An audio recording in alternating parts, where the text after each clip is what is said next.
Народ, здорово! И сегодня я хочу вам рассказать, как происходят восходы и закаты Солнца на плоской Земле. Еще никто не выкладывал, как это происходит. И была такая теория, взяли линзу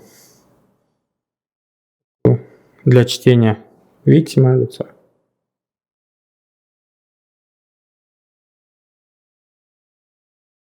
Да, и Солнце представили как шарик, и когда отодвигали, Солнце падало. Когда придвигали, Солнце поднималось. Но в опыте с такой линзой есть недостаток, потому что купол полусфера, а линза, она другой стороной лежит. И этот опыт с линзой хоть и показывает то, что Солнце падает, то есть происходит закат не из-за перспективы, а из-за линзирования.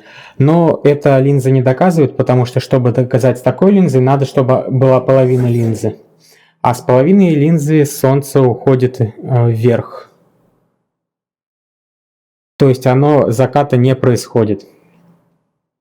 И у меня есть полукруглая линза, такая же как купол. И сейчас я вам покажу, как происходит восход и закат, потому что до меня этого еще никто не показывал. Это супер секретные кадры, вы видите их первыми, и вы первые узнаете, как происходят заходы и восходы Солнца.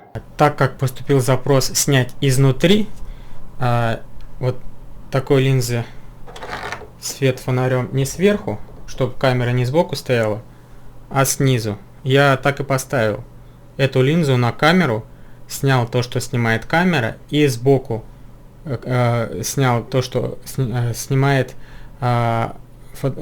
телефон, который снимает камеру, который снимает линзу, и то, что происходит, как свет падает. То есть такой фонарик не подошел. Вот. Потому что он сильно рассеивает и особо не видно источника излучения. Здесь широкий. Я специально создал для этой цели фонарик. То есть фонарик на светодиодах. И он светит через очень узкую щель, и видно, как весь источник света в этой линзе виден через такой фонарик. Он специально был собран, все отражение я убрал, здесь только один луч света. И через этот фонарик я сейчас вам покажу опыт, который я сделал, и вы узнаете, как происходит восход и закат Солнца. И вот для опыта, если линза стоит по центру, то мы снимаем с северного полюса, а если поставить ее сбоку, это будет либо Африка, все, что за экватором, либо Южная Америка, либо Австралия, либо Индия и арабские страны. Еще Океания, может быть, с Японией. Справа снизу это то, что снимает камера. Я ее синхронизировал, а сам я снимаю на телефон. И вожу по часовой стрелке.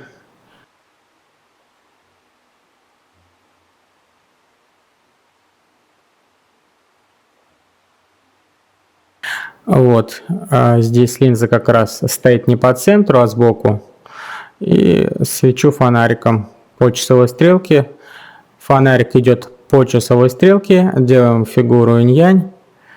И смотрим запад-восток. Я нарисовал. Вот, ввожу вокруг линзы по часовой стрелке и рисую фигуру инь-янь. Вот восход произошел. И теперь на западе солнце падает.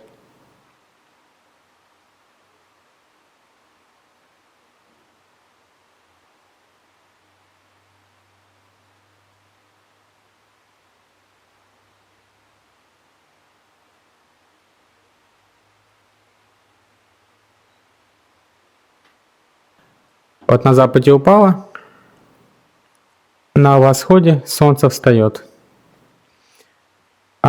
Солнце встало, если солнце сверху, значит день, если вот на западе солнце падает ночь.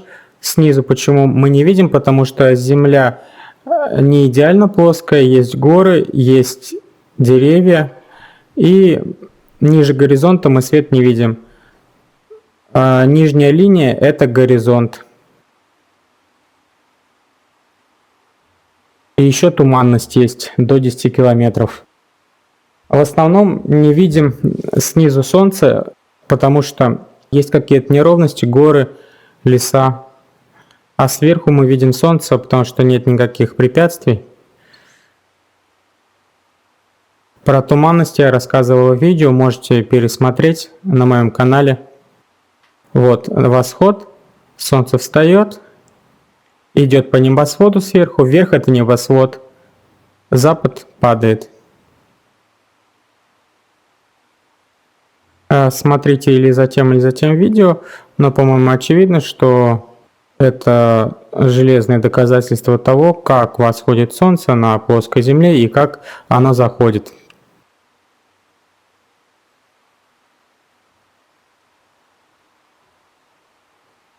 Вот восход, солнце поднялось,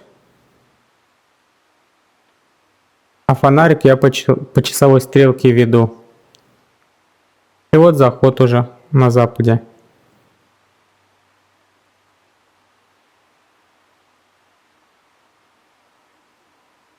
А где-то очень четко, где-то не четко. Сами смотрите, на стоп нажимаете, пересматриваете.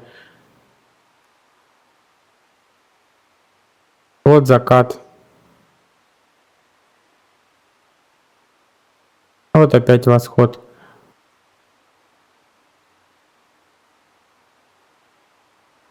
И здесь восходы и закаты с таким освещением в форме инь-яня происходит свободно на плоской земле. Солнце уходит не за перспективу, а за линзирование. Эффект атмосферного линзирования.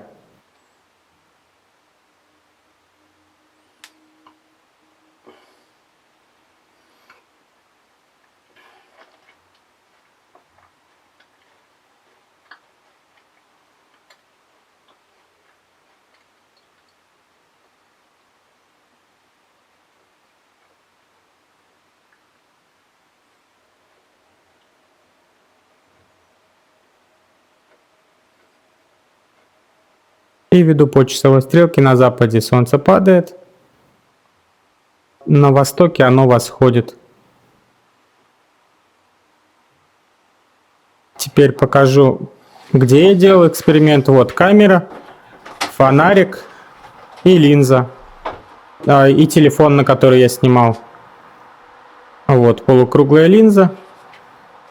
Подписывайтесь на канал, делитесь этим видео и рассказывайте о том, как происходит восход и закат солнца на плоской земле.